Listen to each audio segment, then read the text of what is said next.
Project గా ఉపాధి హామీ పని మొదలు పెడితే దాన్ని అంచెలంచెలుగా ఫేజుల వారిగా దేశం మొత్తం మీద అమలు చేసింది కాంగ్రెస్ పార్టీ. అంటే ఉపాధి హామీ పని వల్ల దేశంలో కోట్ల మంది ప్రజలకు ఉపాధి కలిగించింది కాంగ్రెస్ పార్టీ. ఇది ఎంత పెద్ద పథకము, ఎంత గొప్ప పథకము అంటే ప్రపంచంలో ఎక్కడ ఇంత మందికి ఉపాధినిచ్చిన పథకం ఇంకొకటి లేదట. కాబట్టి దేశ విదేశాల నుంచి కూడా వచ్చి ఉపాధి హామీ పని మీద రీసెర్చ్ పేపర్లు రాసిన వాళ్ళు కూడా ఉన్నారు. అంత గొప్ప పథకం ఈ పథకం. అందుకే దీనికి మహాత్మా గాంధీ పేరు పెట్టడం జరిగింది. కానీ ఈ పుణ్యమైన పథకాన్ని కాంగ్రెస్ పార్టీలో అంత వైభవంగా నడిచిన పథకాన్ని ఇప్పుడు బీజేపీ అధికారంలో ఉంది. బీజేపీ పార్టీ దీన్ని తూర్పు పడుతుంది, నీరు వాడుతుంది. ఏకంగా ఉపాధి హామీ పనినే ఎత్తేసాయి. ఉపాధి హామీ పని పథకాన్ని మొత్తానికే ఎత్తేసి ఇంకో కొత్త చట్టం తెస్తుంది బీజేపీ పార్టీ. దాని పేరే దీదీ గ్రామట. రాజశేఖర రెడ్డి గారు కాంగ్రెస్ పార్టీ చేసిన ఉపాధి హామీ పనికి ఇప్పుడు బీజేపీ తెచ్చిన ఈ కొత్త చట్టానికి నక్కకు నాగలు దానికి ఉన్నంత తేడా. ఇంత ముందు పథకంలో అయితే రాజశేఖర రెడ్డి గారు కాంగ్రెస్ పార్టీ ఉపాధి హామీ పని చేసినప్పుడు ప్రతి గ్రామంలో ఏ పనులు జరగాలో ఆ పనులు చేశారు ఉపాధి హామీ. అంటే గ్రామంలో ఒక రోడ్డు కావాలా, ఒక బావి కావాలా, లేక కూలికలు తీయాలా, లేక అంగన్వాడికి ఒక బిల్డింగ్ కట్టాలా, ఇలా ఏ పని కావాలో ఆ పనికి ఉపాధి హామీ పనిని జోడించి ఆ కూలీల చేత ఆ పని చేయించి ఆ గ్రామాన్ని కూడా అభివృద్ధి చేసుకోగలిగారు. దానికి గ్రామాలలో జరగాల్సిన పని, గ్రామ అభివృద్ధి కోసం జరగాల్సిన ఉపాధి హామీ పని ఇక గ్రామాలలో జరగదు. ఆ కాంట్రాక్టర్ని మాత్రం లేబర్ సప్లై చేసే యంత్రాలుగా గ్రామాలు మిగిలిపోతాయన్నమాట. అంటే ఉపాధి హామీ పనిని ఇక గ్రామాలతో సంబంధం లేకుండా ఉట్టి లేబర్ సప్లై చేయడానికి మాత్రమే వాడుకోబోతున్నమాట బీజేపీ. ఇది ఎక్కడి న్యాయమని అడుగుతుంది కాంగ్రెస్ పార్టీ. పేదవాడి కోసం తెచ్చిన ఈ పథకాన్ని ఇంత నీరు గారుస్తుంటే చూడలేకనే ఈ రోజు మేము ఉపాధి హామీ పనిని పరిరక్షించాలని ఒక ఉద్యమం లాగా చేపట్టాము కాంగ్రెస్ పార్టీ తరఫున. అంతేకాదు నిజంగానే వీళ్ళకు చిత్తశుద్ధి ఉంటే ఉపాధి హామీ 100 రోజులు నిర్వహించేవారు. కానీ మన రాష్ట్రంలో ఎక్కడే కానీ పోయిన సంవత్సరం ఒక్క సంవత్సరం ఎగ్జాంపుల్ తీసుకున్నా 100 రోజులు పని ఎక్కడా ఇవ్వలేదు. ఇచ్చింది కేవలం 52 రోజులు మాత్రమే పని ఇచ్చారు. సగటున ఇచ్చిన రాష్ట్రంలో ఏ ఊర్లో తీసుకున్నా 52 రోజులకు మించలేదు పని ఇవ్వడం.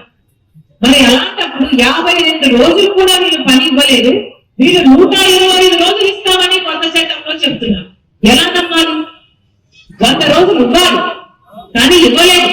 వీళ్ళు ఇచ్చిందేమో 52 రోజులే కానీ 125 రోజులు ఇస్తాము అని చెప్తున్నారే. అందుకే చెప్తున్నా ఈ 120 రోజులు పని ఇస్తాము అని బీజేపీ ఏదైతే చెప్తుందో అది పచ్చి అబద్ధం, బూటన, ఒక మోసం.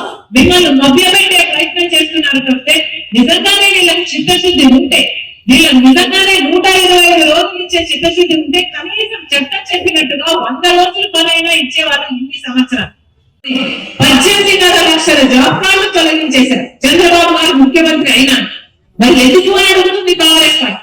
నిజంగానే మీకు ఉపాధి హామీ పని చేసే చిత్తశుద్ధి ఉంటే అంతమందికి జాబ్ కార్డు ఎందుకు తొలగించారు? అంటే 37 లక్షల మందికి ఉపాధి హామీ పని లేకుండానే చేసింది కదా కూటమి సర్కార్. ఇది ఎక్కడికి న్యాయమని అడుగుతున్నా. అంతేకాదు ఉపాధి హామీ పని ఇదివరకు ఉంటే ఇదివరకు చట్టంలో పూర్తి డబ్బులు కేంద్ర ప్రభుత్వమే పెట్టుకునేది. కానీ ఇప్పుడు ఈ కొత్త చట్టంలో కేంద్ర ప్రభుత్వం అన్ని డబ్బులు ఇవ్వదు. 60% మాత్రం వాళ్ళు ఇస్తారట, 40% రాష్ట్ర ప్రభుత్వమే పెట్టుకోవాలి. వాస్తవానికి మన రాష్ట్రం దగ్గర అన్ని డబ్బులు లేవు. మన ఖజానాలో ఇప్పుడు కనీసము జీతాలు ఇచ్చుకోవడానికి, ప్రభుత్వ ఉద్యోగస్తులు జీతాలు ఇచ్చుకోవడానికి కూడా డబ్బులు, దానికి కూడా అప్పులు చేస్తున్నారు, దానికి మళ్ళీ వడ్డీలు కడుతున్నారు. కానీ ఈ బిల్లుకు మాత్రం చంద్రబాబు గారు మద్దతు ఇచ్చారు. మళ్ళీ ఇప్పుడు డబ్బులు లేవనే అడుగుతూ తిరుగుతున్నారు. అక్కడ బిల్లుకు మద్దతు ఇవ్వడం ఎందుకు, మళ్ళీ ఇప్పుడు అక్కడ అడుగుతూ తిరగడం ఎందుకు? నిజంగానే వీళ్ళకు ఉపాధి హామీ పని చిత్తశుద్ధితో చేసే ఉద్దేశమే ఉంటే అసలు డబ్బులు తగ్గించే వాళ్ళే కాదు. రాష్ట్రం మీద 40% భారం వేశారు అంటే దానికి అర్థం వీళ్ళ ఉపాధి హామీ పథకం మీద చిత్తశుద్ధి లేదు, ముమ్మాటికి లేదు. పూర్తి భారం కేంద్ర ప్రభుత్వంలో ఉండేది. అంటే కేవలం పనిముట్లకు మాత్రమే రాష్ట్ర ప్రభుత్వం డబ్బులు పెట్టుకునేది. అంటే ఇది వరకు 500 కోట్లు ఖర్చు అయితే ఇప్పుడు కొత్త చట్టంలో మన రాష్ట్రం మీద 5,000 కోట్ల భారం పడబోతుంది. ఈ డబ్బంతా ఎక్కడి నుంచి వస్తుంది? పెట్టుకోలేదు. మన రాష్ట్రం పెట్టుకోలేదు కాబట్టి 40% చేయాల్సిన చంద్రబాబు గారు పనులు చేయలేదు. ఎందుకంటే రాష్ట్రం పెట్టుకోలేదు డబ్బులు. ఇక మన రాష్ట్రం 40% పెట్టుకోకపోతే 60% బీజేపీ పెట్టాల్సిన అవసరం కూడా రాదు. అంటే మొత్తానికి ఏం చేస్తున్నారు అంటే ఈ ఉపాధి హామీ పథకానికి ఒక గుండు సున్నా చుడుతున్నారు అన్నమాట. అంటే ఇక ఉపాధి హామీ పని లేకుండా అసలు ఇది పోవడం దండగా అనేటట్టుగా అనిపించేట్టుగా చేస్తుంది. అందుకే కాంగ్రెస్ పార్టీ ఇంతలా కొట్లాడాల్సింది ఒక ఉపాధి హామీ పనికి మాత్రమే కాదు. మన రాష్ట్రంలో చాలా సమస్యలు ఉన్నాయి. రైతులకు చూసుకుంటే గిట్టుబాటు ధరలు, ప్రతి రైతు 2.5 లక్షల అప్పు కలిగి ఉన్నాడు. ఇలా బిడ్డలకు ఉద్యోగాలు, డిగ్రీలు పీజీలు చదివిన బిడ్డలు కూడా ఈ రోజు వరకు కూడా ఇన్ని సంవత్సరాలైనా మన రాష్ట్రం ఏర్పడి మనకు ప్రత్యేక హోదా రాలేదు, దాంట్లో ఉద్యోగాలు రాలేదు. దాంట్లో వీళ్ళంతా రోడ్ల మీద తిరుగుతున్నారు, లేకపోతే ఆటో డ్రైవర్లుగా దిగ్గువర్గంగా పనిచేస్తున్నారు. చంద్రబాబు నాయుడు ప్రభుత్వం జాబ్ క్యాలెండర్ ఇస్తామన్నారు, ఇవ్వలేదు. జగన్మోహన్ రెడ్డి గారి ప్రభుత్వం అంత ముందు జాబ్ క్యాలెండర్ ఇస్తామన్నారు, ఇవ్వలేదు. అంటే ఎవరికి పట్టింది?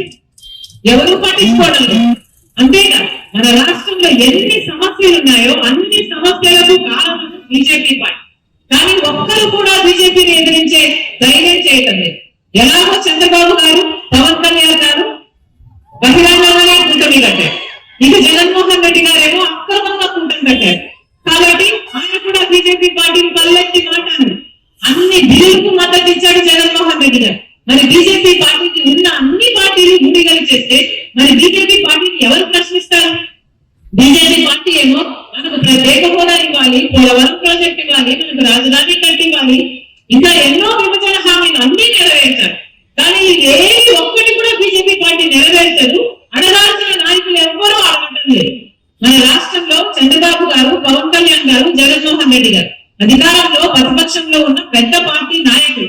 కానీ ఎవ్వరూ కూడా బీజేపీని ఎదిరించే సాహసం ఇంతవరకు చేయటం లేదు. అంటే దానికి కారణం వాళ్ళ స్వార్థ రాజకీయాలు చూసుకుంటున్నారు తప్పితే ప్రజల దేని గురించి ఆలోచన చేసే నాయకుడు కానీ పార్టీ కానీ మన రాష్ట్రంలో లేదు. ఒక్క కాంగ్రెస్ పార్టీ తప్ప